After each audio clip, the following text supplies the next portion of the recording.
Thank you honourable जी के वासन जी। माननीय राम जी। धन्यवाद उपसभापति महोदय की मुझे आपने बोलने का अवसर दिया, और साथ ही मैं आभार व्यक्त करता हूं अपनी पार्टी के मुखिया बहन कुमारी मायावती जी का भी।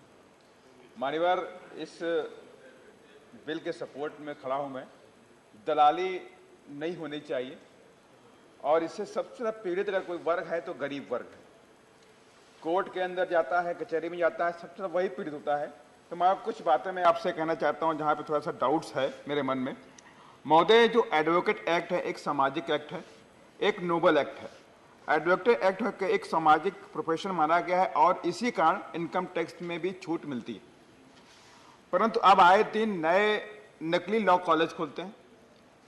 माननीय सुप्रीम कोर्ट भी चिंतित होता है, बार काउंसिल ऑफ इंडिया उस पर चिंतित होता है, और कुछ समय पहले बार काउंसिल ऑफ दिल्ली ने नकली वकीलों की लिस्ट कई बार प्रकाशित भी करी। अब जो एडवोकेट एक्ट है में बदलाव के लिए लाया गया, उसमें जो बात डिफिनीशन दी गई टाउट्स के बारे में, कचहरी के अंदर टाउट्स कोई ऐसे नहीं घूमते। कचहरी के अंदर टाउट्स कोट पहन के भी घूमते हैं, जो नकली होते हैं, फर्जी डिग्री लेके घूमते हैं।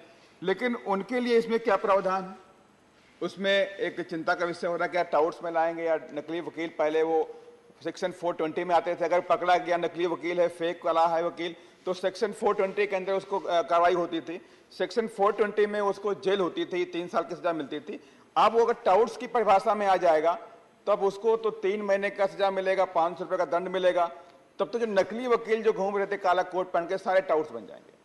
उनके पता है कि हम तो 500 रुपए में देके बच जाएंगे, 3 महीने की सजा देके बच जाएंगे।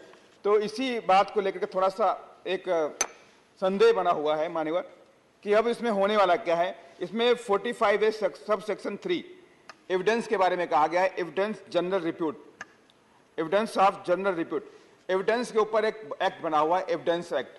तो एविडेंस एक्ट में अगर कोई बंदा उसमें पाया गया तो वो एविडेंस एक्ट के तहत दंडाधिकारी होगा। लेकिन यहां पर क्या होगा, यहां पर थोड़ा सा अलग है कि मेजोरिटी ऑफ मेंबर्स उसमें डिसाइड करेंगे। मेजोरिटी ऑफ मेंबर्स में भी थोड़ा डाउट है कि कितनी मेजोरिटी होनी चाहिए।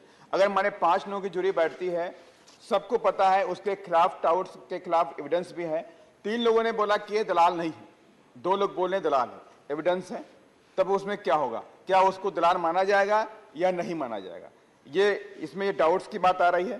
साथ ही मैं माननीय मंत्री जी से कहना भी चाहूंगा कि जो फेक वकील हैं उनके बारे में कोई ना कोई प्रावधान लेकर के आए, ताकि जो कचहरी के अंदर, कोर्ट के अंदर तमाम पूरे देश की जो जनता है, जो गरीब लोग जाते हैं, खासतौर से गरीब लोग, वही वहां पे पीड़ित होते हैं, वही फंस जाते हैं उनके चक्कर में, उन्हीं जाने फंसते हैं। कहते हैं मैं तुम्हारा एक केस करा दूंगा, वो करा दूंगा, यहाँ ठीक करा दूंगा, वहां ठीक करा दूंगा, ये मेरी सेटिंग, वो मेरी सेटिंग है। तो उनको बचाने के लिए जरूरी है कि फेक वकीलों के लिए कोई ना कोई प्रावधान आप लेकर के आए मान्यवर। और साथ ही अभी हमारे रेड्डी जी ने भी बोला है, मैं भी उन्हीं बातों को बोल रहा था कि जो नए जूनियर वकील होते हैं बहुत स्ट्रगल करते हैं।